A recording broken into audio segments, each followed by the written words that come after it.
Our next guest is one of North America's most prominent voices on Indigenous issues. She's an award-winning journalist whose work has shifted conversations around reconciliation in this country. In Our Voice of Fire, a memoir of a warrior rising, she blends her personal story of resilience with the stories of others that urgently need to be heard.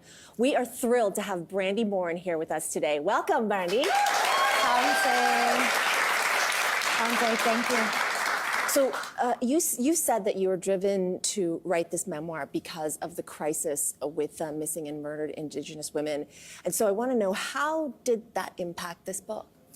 Yeah, so I myself am a survivor. So at age 12, I ran away from a group home and I was raped by 2 older men and held against my will.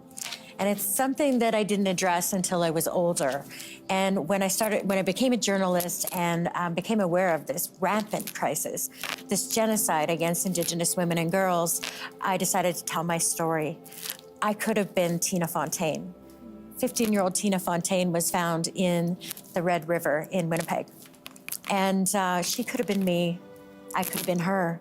And so I really wanted to give people an intimate look into, some of our lives and some of the circumstances that maybe makes us vulnerable. I've also, interviewed a lot of people with trauma. I've interviewed a lot of Indigenous people in jail. And I think, what a lot of people don't understand is that this is a system.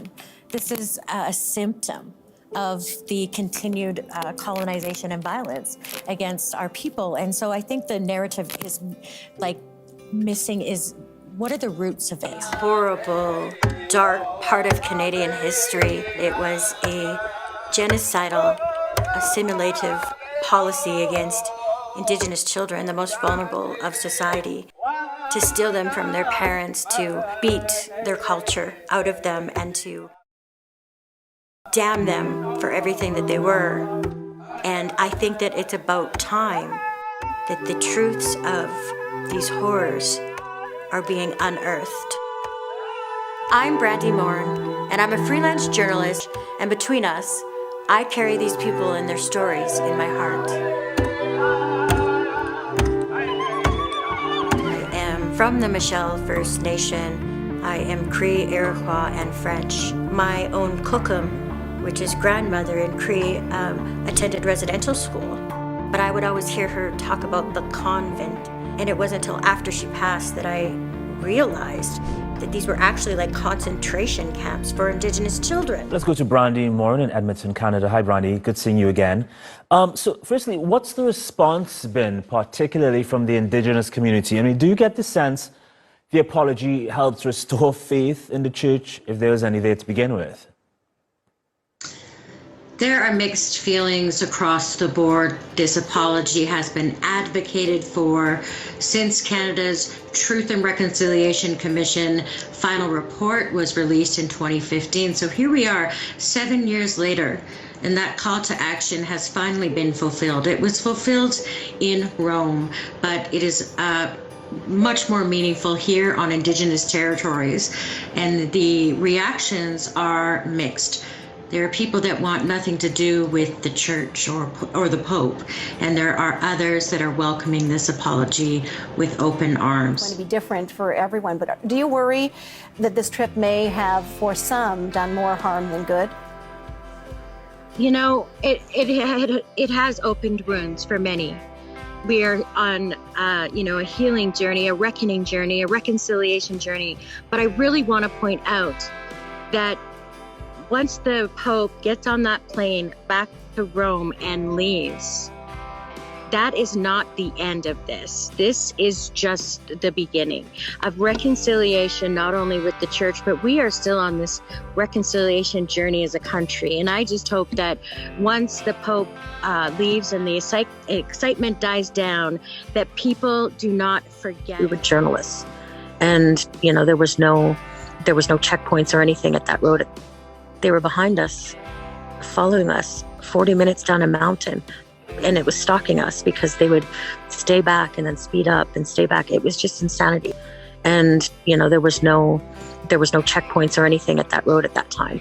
And the Wet'suwet'en and their allies often tell me how often that they are harassed and stalked. When I was up at Unistoten, there was RCMP helicopters circling and hovering, and it's like a war zone out there, and it's just insane. It's happened to you earlier in the year. Once again, Amber was with you, and there are reports it's these kinds of interactions have happened with other journalists as well. What sense did you get when this was happening? What were they trying to do? Did you feel that these interactions were designed to sort of intimidate? Yes, absolutely. Intimidate, harass, throw their power around. Honestly, when these raids were happening, everybody's seen the footage. They're armed. They're there with attack dogs. How can that not be harassing and intimidating? Even that Canada is allowing this, the government's, is beyond me, because these really are, human rights violations. People being forcibly removed from their lands. When you destroy the land and tear up the land, such as these different industry projects do, then you tear up the people and you destroy the people of the land as well. And it goes hand in hand. Joined this hour by Brandi Morin, an award-winning journalist and author of Our Voice of Fire.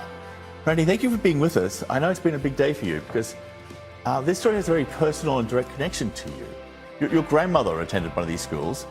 She was alive today and she heard the apology from Pope Francis. What would be her reaction? What would she say? Wow. I think that she would be grateful. I think that she would cry. And I think that she would be proud. She would be proud of all the survivors that are still standing today. Welcome to the Mark Steiner Show here on The Real News. I'm Mark Steiner. Great to have you all with us once again. And we are joined once again by Brandi Morin. She's a leading Canadian journalist of Cree, Iroquois, French descent, who covers with in-depth analysis the social, political, cultural life and struggles of Indigenous peoples in Canada. She's written a lot for Al Jazeera, a number of series on Al Jazeera. She's been covering the Pope's trip to Rome, which we'll be talking about, apologizing for the past crimes against Indian people, to unearthing the heart, rendering murders, and colonial story of Canadian boarding schools for Indian children that went from the 1870s to the 1990s.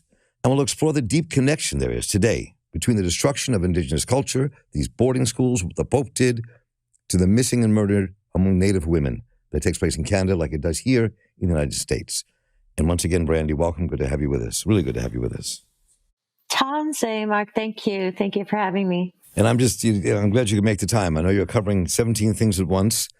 Beauty and power of Indigenous men and women who have suffered through this, but are building lives and standing up to it and saying we're going to change it and fight it. I mean, that's an important piece.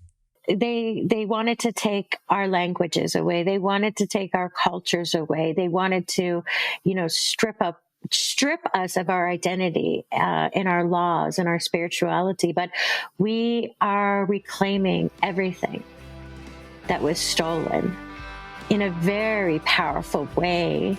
And it's a really beautiful thing to witness. My grandmother was a survivor of residential schools, and I am a part of that new generation that is, going back to who we are. I feel, really blessed to be a part of that, no matter how difficult a process this healing is. Maybe these stories and these people would reverberate in the hearts of other people, that they would be moved to do something. But it's the most powerful stuff seems to come from independent voices like yours, where, no one's covering this, no one's telling the real stories, no one's putting so much focus and effort into it. And so this award to me not only celebrates the fact that they were powerful and impactful stories that people need to hear, and they were incredibly well done, but also the celebration of your voice and your independence. And you're just like, no, I'm doing it this way. And the educating of people. Also healing through this work as a storyteller. Came to the end of the week, and when the Pope apologized, which is something that nobody there really expected, I ran outside into St. Peter's Square. I was at a media scrum, but in the distance I heard drumming. And I was drawn to that drumming. I heard drumming and singing, and so I ran over there. And there was First Nations people that were dancing. They were dancing and celebrating in the square. And Dr. Wilton Littlechild, who's from near where I am from, he had advocated for this. He was a survivor, and I seen him get up out of his walker. He's almost 80 years old, and dance and celebrate. And so it was almost like it came full circle at that moment, and it was really worth it and very powerful to witness. Continual learning, connecting, and doing the storytelling that I'm doing, traveling to our communities, learning about our language, learning about our history. There is so much beauty, there is so much depth, and we are a generation of fire. Thank you so much for being with us here.